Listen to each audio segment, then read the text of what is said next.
Now, for an expert's take on what was a remarkable weekend, I'm glad to say we're joined on Skype by Dr. MarkP.Barry, an independent Asian affairs analyst who has followed North Korea-U.S. relations for the past 3 decades. Dr. Barry, I want to get your reaction to what we saw at the DMZ. President Trump crossing the border into North Korea, Kim and Trump smiling and cracking jokes, the leaders of the 2 Koreas and Trump together, all good.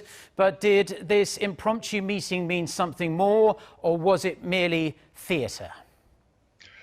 It has its theatrical aspect, but the key thing is that since the Singapore summit, nothing could happen last summer, and nothing really of significance could happen over the fall in terms of working level and negotiations.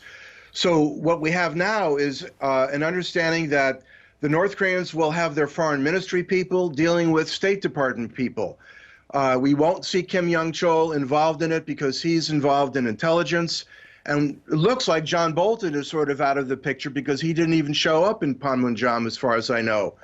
So this means that we could look at the model of the negotiations over the agreed framework from June through October of 1994.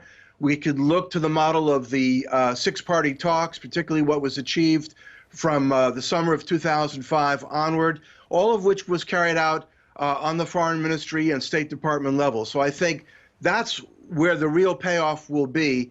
But I believe Trump is correct. It's going to take time, and that's why he's in no rush. Yes, and what a lot of people noticed on Sunday was that President Trump didn't use the word denuclearization once, in public anyway, on Sunday. Do you think the US now accepts the North won't give up their nuclear weapons / ticket to survival, really, and a middle ground is emerging that both sides can be happy with? I think you're hinting at it. I think there's many ways to skin a cat, as they say, and it can look like certain nuclear materials are put in canisters under U.S. or international supervision. The Yongbyon main reactor can be shut down. You can do a variety of things that will politically, optically look acceptable, and particularly if the IAEA is involved, then I think nobody can complain. Though the North will never actually give up all of its nuclear weapons, but this was all along from the early 1990s on an attention-getting mechanism so that the North could begin to deal with the United States on a level of more or less equal so that the North could fend off the increasing pressure from China. Well, speaking for people here on the Korean Peninsula, I think a lot of us are just happy to see no nuclear tests or ICBM launches over the past year and a half, 2 years or so. Now, President Trump seemed to suggest the US could be looking into possibly lifting sanctions during the denuclearization negotiations in return for some progress. This is something he hadn't really mentioned before. Do you think that would be a good idea for the Trump administration? It's being suggested that rather than lifting sanctions, that they can be, quote, suspended. Now, whether that's technically and practically possible, I don't know. But again, it's the optics. So if there's a way that the United States, and in particular in its role on the United Nations Security Council, can get the appropriate sanctions committees to agree to a temporary suspension of certain sanctions, certain specific ones, that may be a sufficient enough gesture. So again, it's a matter of working out a formula with clear-cut communication by which the North can find that that next step is acceptable.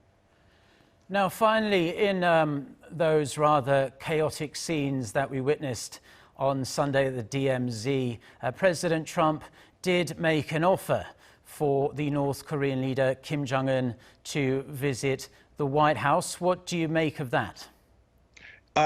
President Trump said a year ago that he would eventually invite Kim to Washington. I don't think that's where the next summit will be, a more formal so-called third summit. I think Kim wants Trump to come to Pyongyang and do what he did with Moon Jae-in last September. So I think that is more likely. And if Trump feels he needs to reciprocate by inviting Kim to the United States, you have Honolulu, Hawaii, you have Anchorage, Alaska, without Kim coming to the mainland. Or if there's a necessity, Kim can come to New York for the opening of the high-level meeting of the United Nations General Assembly in September. That's perfectly legitimate.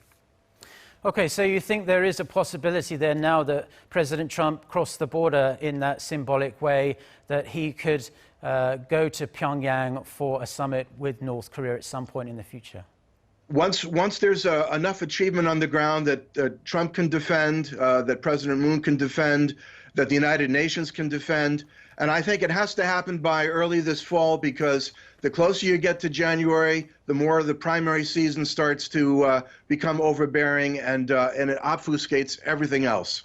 Well, thank you very much for your insights, Dr. Barry. Unfortunately, we are out of time. It's a pleasure having you on, and we appreciate your time today. Thank you for the opportunity.